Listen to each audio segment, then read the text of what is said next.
कि हमारे सामने ये अर्थी बना करके एक भाई साहब का लाश रखा गया और ये लाश किसी और का नहीं, समाज के लोगों के लिए लड़ने वाले दैनिक जागरण के पत्रकार विमल यादव का है। जानते हैं विमल यादव को गोली क्यों मार दिया गया? अभी जिस पत्रकार विमल यादव की हत्या की गई, इनके भाई की हत्या 2019 में जो है अपराधियों के द्वारा कर दिया गया और उस केस के इकलौता गवाह विमल यादव थे। इनकी पेशी जो है कोर्ट में सोमवार के दिन होने वाली थी और सोमवार के ये कोर्ट में जाते जज साहब के सामने सुनवाई की प्रक्रिया चालू होती। ये कहते कि इन्हीं लोगों ने मेरे भाई की हत्या की। उससे पहले कुछ लोग आते हैं दरवाजे पे, सुबह सुबह खड़े होकर के 5 बजे आवाज लगाते हैं, विमल भैया बाहर आइए। और विमल भैया को क्या पता था कि कोई मुझे इतनी सुबह में गोली मारने के लिए आया है। विमल भैया जैसे घर से दरवाजे पे आते हैं, बेखौफ अपराधियों ने उनके सीने में तड़ातड़ गोलियां मारना शुरू कर दी।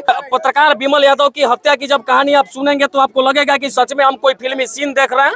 फिल्म में ऐसा देखा जाता है कि गवाही देने के लिए कोई कोर्ट में जाए, उससे पहले जो है गुंडों के द्वारा रास्ते में ही खत्म कर दिया जाता या उसे घर पे ही मार दिया जाता। ठीक वैसे ही कहानी जो है अररिया जिला के रानीगंज में हुआ। विमल यादव अपने छोटे भाई सरपंच जो गब्बू यादव के नाम से प्रसिद्ध थे, वे सरपंच थे, उनकी हत्या 2019 में की जाती है। उस केस के इकलौता गवाह जो है अभी अर्थी पे लेटे हुए हैं। जानते हैं क्यों? क्योंकि सोमवार को कोर्ट में इनकी पेशी थी। ये गवाही देता कि हमारे भाई को इन लोगों ने ही मारा और कोर्ट में इसकी सुनवाई होती, जज साहब क्या फैसला सुनाते। उससे पहले अपराधियों ने उस केस के इकलौते गवाह विमल यादव को भी अर्थी पे लटा दिया और मौत के घाट उतार दिया। बाकी परिवार के रोते बिलखते लोग यहाँ पे हैं और मुझे भी ये समझ में नहीं आ रहा कि अभी मैं इनसे क्या सवाल पूछूं, क्योंकि कल तक जो दूसरों को इंसाफ दिलाते थे, आज उनके परिवार के लोग खुद यहाँ पे अर्थी के बगल में बैठ करके जो है रोते बिलखते हुए नजर आ रहे हैं। फिर भी हम कुछ जानने का प्रयास करते हैं कि आखिरकार ऐसे तो परिवार में जो हुआ इससे पूरा बिहार शर्मिंदा है और पूरा बिहार इस घटना की निंदा करता है, लेकिन फिर भी हम जानते हैं आखिर कैसे क्या हुआ। कौन थे आपके? यहीं थोड़ा इधर घूम के बात कीजिए। कौन थे आपके? पापा ने। आपके पापा थे। कैसे क्या हो गया? सुबह में सो के उठे तो देखे पापा चिल्ला रहे थे। बाहर गए तो देखे गोली लगी हुई। अच्छा, कितने बजे का घटना है? 5:30। 5:30 बजे। हम इसको जगाने गए। अच्छा, आप थे? हम ही जगले थी, दोनों सुतले थे। ये कौन है आपके? बेटा। अच्छा, ये विमल यादव जी की पत्नी है आप? हाँ, हम दोनों साथे में सोए हुए थे। टीन वाला रूम है जी। 5 बज रही थी तो उधर से आवाज आई, सुबह होने वाली थी तो आवाज आई, पप्पू भैया गेट खोलिए। तो हम इसको बोले कोई आवाज दे रहा है उधर से, तो वो निकले उधर गेट खोलने के लिए गए। तो ऐसे आदमी तो डेली आते रहते हैं, पत्रकार थे। तो क्या हम लोग को मालूम था कि कोई मारने के लिए आया है, नहीं तो साथ में जाते। तो हम बोले कि जाते हैं टिफिन बनाएंगे बच्चा सब के लिए, अब बात कीजिए। हम अंदर गए रूम, उधर ही दोनों को जगाने के लिए। और उधर से जैसे ही गेट खोले की आवाज हुई उधर से दरवाजे तरफ आवाज हुई, तो हम सोचे कि टीना गिरा हुआ होगा। तो अभी दोनों को जगाए, उठो स्कूल जाना है। इसके बाद ये उधर से चिल्लाए, पुजारी हमको गोली मार दिया। हम इसको ब्लड देखे तो हमारा दिमाग चकरा गया, दिमाग काम नहीं करने लगा। वहाँ पे हम बेहोश हो गए। कौन आया इसके बाद उस टोला से, के ले गया नहीं ले गया हम नहीं देखे। बेहोश हो गया उसके बाद? हाँ। घटना कितना बजे का है? 5 बजे। अच्छा, काहे इनको मार दिया गया? ये तो पत्रकार थे, लोगों के लिए लड़ते थे। हम तो बोल रहे हैं कि गवाही देने गए थे वहाँ अररिया। अच्छा, यही दरमियान में हुई है गवाही जो दे रहे थे। क्या चीज का गवाही? विमल भाई क्या चीज का गवाही दे रहे थे? अंतिम गवाह पेशी था उन लोग को सजा करवाने का। अंतिम गवाह मैंने केस चल रहा था। अच्छा, इनके भाई के साथ भी कुछ हुआ था?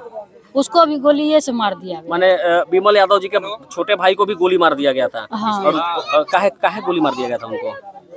उसको पंचायती किया था। अच्छा, पंचायती किए थे। मैंने इंसाफ कर दिया तो उनको भी गोली मार दिया गया। हाँ। और उस केस के ये गवाह थे? वो केस के गवाह थे। तो गवाह थे इसलिए इनको भी मार दिया गया। हाँ। अच्छा, अब आप लोग क्या चाहती हैं? घर में कौन बचा है अब? घर में हम लोग 3 आदमी में, एक बेटा है, एक बेटी है, हम है। क्या चाहती हैं आप सरकार से? इंसाफ चाहते हैं, और क्या चाहेंगे? दिन दहाड़े इस तरह से हत्या कर दिया जाएगा तो आदमी कैसे चलेगा? वो में घर घुस करके मारा गया। पत्रकार था, कोई एरू गरू नहीं था, काहे मारा गया? भाई था तो भाई का गवाह, भाई नहीं रहेगा तो कौन रहेगा? भाई का गवाह था। भाई के गवाह थे इसलिए इनको भी मार पुलिस प्रशासन जो है ना,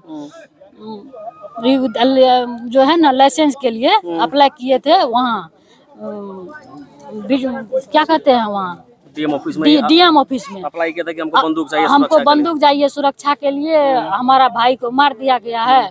तो 2 साल से वहाँ पे दौड़ रहे थे चरचक्का से कि हमको बंदूक दे दीजिए, हमारे जान पे खतरा है। पुलिस प्रशासन की लापरवाही हुई, जो कि बंदूक नहीं दिया गया, इसी कारण से वो मारा गया। आज पत्रकार की हत्या कर दी गई। पत्रकार की दिन दहाड़े हत्या की गई। कितने बच्चे हैं आपके? 2।